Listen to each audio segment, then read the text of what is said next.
বিশ্বের অন্যতম গুরুত্বপূর্ণ নৌপথ হরমুজ প্রণালীকে ঘিরে এমন এক নাটকীয় পরিস্থিতির সৃষ্টি হয়েছে যা আন্তর্জাতিক রাজনীতি ও জ্বালানি বাজারে নতুন করে উদ্বেগ ছড়িয়ে দিয়েছে।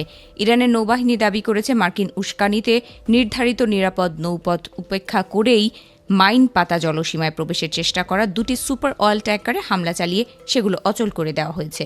সোমবার গভীর রাতে প্রকাশিত এক বিবৃতিতে বলা হয়, যুক্তরাষ্ট্র পরিকল্পিতভাবে ওই জাহাজগুলোকে বিভ্রান্ত করে নিরাপদ রুট ছেড়ে নিষিদ্ধ এলাকায় প্রবেশে উৎসাহিত করে।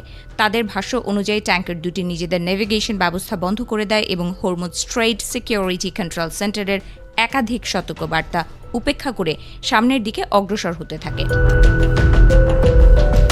ইরানের দাবি, জাহাজ দুটি এমন একটি রুট ব্যবহার করার চেষ্টা করেছিল যেখানে আগে থেকেই মাইন পাতা ছিল।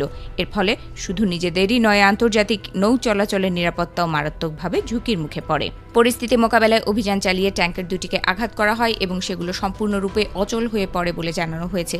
একই সঙ্গে ইরানের সামরিক বাহিনী কঠোর হুঁশিয়ারি উচ্চারণ করে বলেছে, যারা যুক্তরাষ্ট্রের সঙ্গে সহযোগিতা করবে কিংবা নিষিদ্ধ ও মাইন পাতা জলপথ ব্যবহার করে হরমুজ অতিক্রমের চেষ্টা করবে, তাদের জন্য অপেক্ষা করছে বড় ধরনের ক্ষতি, দীর্ঘ বিলম্ব এবং আরও গভীর সংকট।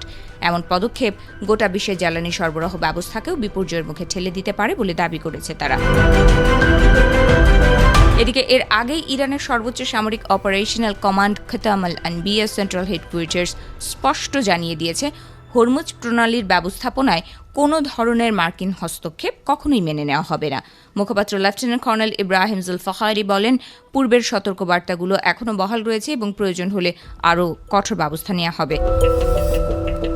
ইরানের অভিযোগ, যুক্তরাষ্ট্র ও ইসরায়েলের সামরিক পদক্ষেপের পর থেকেই হরমুজ প্রণালীতে নিরাপত্তা ব্যবস্থা আরও কঠোর করা হয়েছে।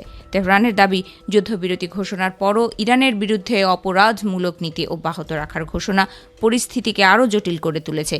এরই ধারাবাহিকতায় প্রণালীতে নজরদারি এবং চলাচলের নিয়ম আরও কঠোর করা হয়েছে বলে জানানো হয়। এর আগে পারস্য গালফ স্ট্রেইট অথরিটিও সামাজিক যোগাযোগ মাধ্যমে সংক্ষিপ্ত এক ঘোষণায় জানায়, অঞ্চলে মার্কিন সামরিক বাহিনীর কথিত অবৈধ তৎপরতার কারণে আপাতত হরমুজ প্রণালী দিয়ে কোনো ধরনের ট্রানজিট সম্ভব নয়। এই ঘোষণার পর থেকেই আন্তর্জাতিক বাণিজ্য ও জ্বালানি সরবরাহ নিয়ে নতুন করে উদ্বেগ তৈরি হয়েছে।